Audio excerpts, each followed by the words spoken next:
self-awareness is a superpower. If you're not self-aware, you can't accomplish anything. The person who gets fired for anger issues thought they were passionate.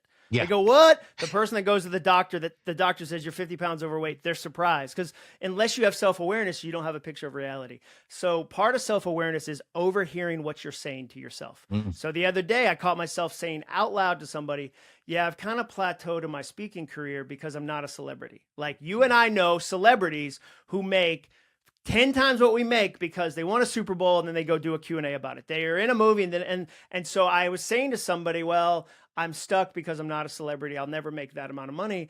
And then I asked 3 questions that I teach in this book, Soundtracks, I wrote about mindset. Is it true? Is it helpful? Is it kind? I said it again. Is it true? Is it true? So it is true that celebrities make that amount of money. Is it helpful for me to say that to me over and over and over? Of course not. Because what it does is it stops me. I go, well, then I might as well not try. And is it kind? Of course it's not kind to me. So instead I thought, can I change that feeling? Can I change it from, I'm going to make my content and my customer service and my delivery so dope that I get around the celebrity barrier. Like I'm going to accept that as a challenge. Like, let's go. So now I'm fired up about it. It doesn't feel like a failure. So sometimes like what I like to do is pause in the moment. If I hit a failure, another thing I say all the time is it'll be a success or a story. It'll be a success, like I'm going to win this, or it's going to be a story that I get to share other people and help them. It's not like the story sometimes hurts, like it does. Like, and I don't want to sugarcoat that. Like, when I fail, I immediately go, "What? How can I turn this into something positive?" Like, dude, I mourn it sometimes. Sometimes, I process it with a counselor. Like, I got to go jog and get some endorphins, whatever. But eventually, I'm able to go, this is a story and somebody else is going to have this. So when you have a failure and you bring it to the table and you bring it to this podcast, you have people you've never met email you and go, you don't know me, but I needed that today. And you didn't sit down and go, I know Jill in Ohio needs this. You were just faithful to steward this story. And so if I can look at the failure eventually as a story, I can then change the power it has over me because now I'm in control of it. So now I'm like, and then, dude, another thing I say that's helped a ton is fear gets a voice, not a vote. Fear gets a voice, not a vote. So I don't like when people say you should be fearless, you should be fearless. Like, no, like anytime you do something new, there's new fear there. The first time I spoke to 10 people, I had 10 person size fear, but I got over it. I worked over it. Spoke to 100 people, I had 100 person fear. Spoke to 1,000 people, 1,000 person fear. At each new level, I had new fear, but I worked on it. So fear has a voice, but it doesn't get a vote. It doesn't get to sit at my table and say, you don't get to do this. Anthony, you don't get to write a book. You don't get to run it. Like, it doesn't get to sit at the head of the table. So for me, when I run into fear, run into failure, I have to work on those things. And that's the other thing I tell people all the time. I do 100 things that help me deal with the stuff I'm doing. Like, I don't hold my breath. Like, when somebody, like, I'm a naturally negative, cynical, jaded, sarcastic. I grew up in Massachusetts. Like, I'm sarcastic, I'm jaded. But I've tested the ROI on negativity and positivity. And dude, positivity pays so much better. I feel healthier. I'm better to my family.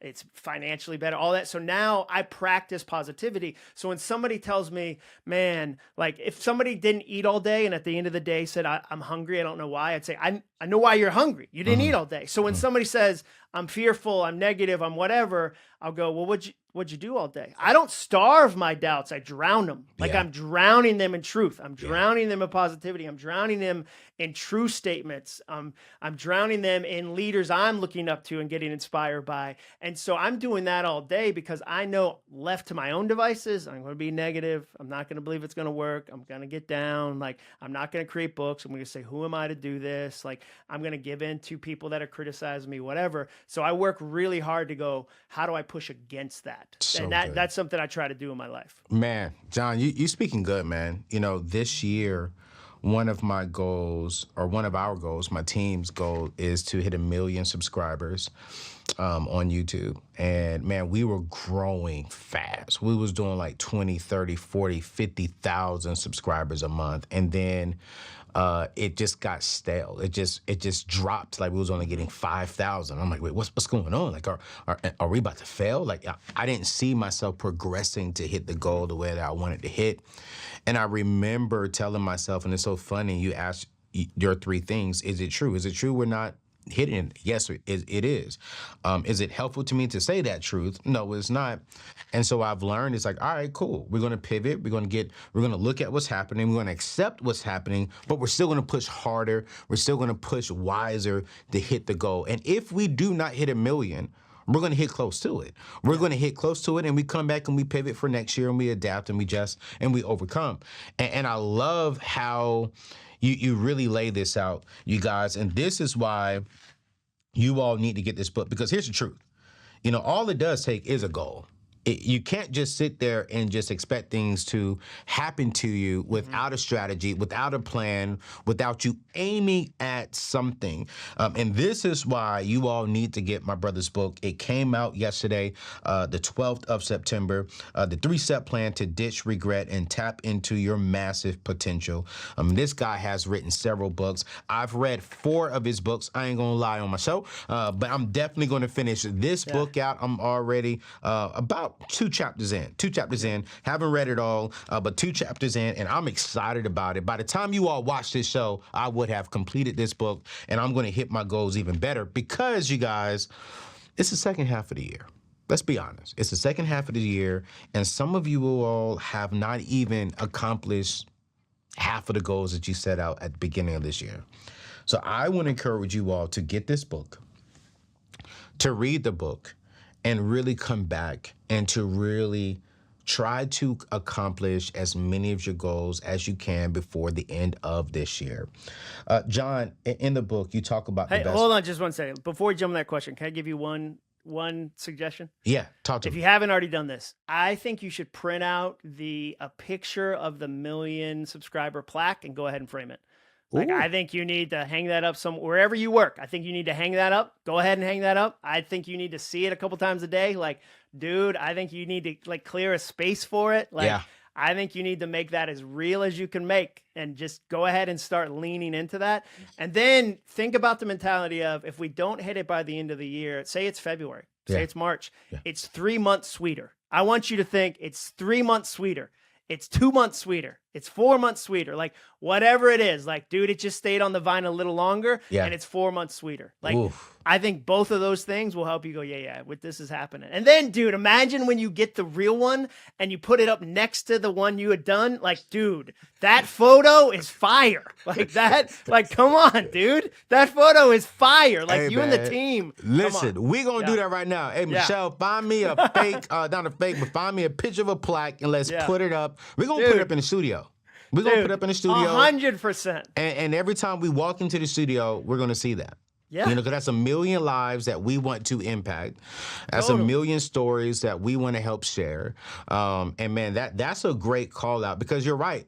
It's so funny is in my mirror, on my mirror inside my bathroom, I have personal goals, personal things that I read every single morning. I want to be a great husband. I want to be a great father one day.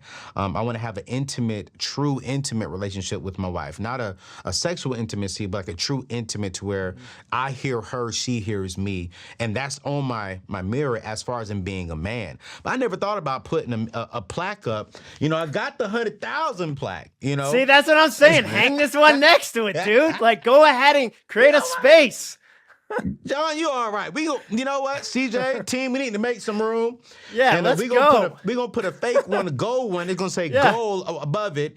So every time people even watch my show, they're like, what is that? What is that? Yeah, exactly. Is it and gold? Then they're like, you could be like, you see this one? Help me turn it into metal. It's paper right now. Like, help me, like, hit that subscribe. Help me turn that into metal. Let's go. Like, dude, come on. That's why John Acuff is at the table, y'all. That's why my brother from another mother is at the table. Let's go. I'm doing that as soon as I get back from my trip. I'm finding it, and I'm going to do that. You better text me a photo of that. You have my you have my cell. You better text me that photo, dude. Listen, I'm gonna text you the photo. I'm gonna frame it. And you know, I'm gonna buy. Oh, look at this. See, I'm talking to you. My team has already sent me the plaque for 1 million. See, I ain't even playing with you. Look at it. Look at my team right there. Like, yeah, see? There you go. Let's go, dude. Let's go, team.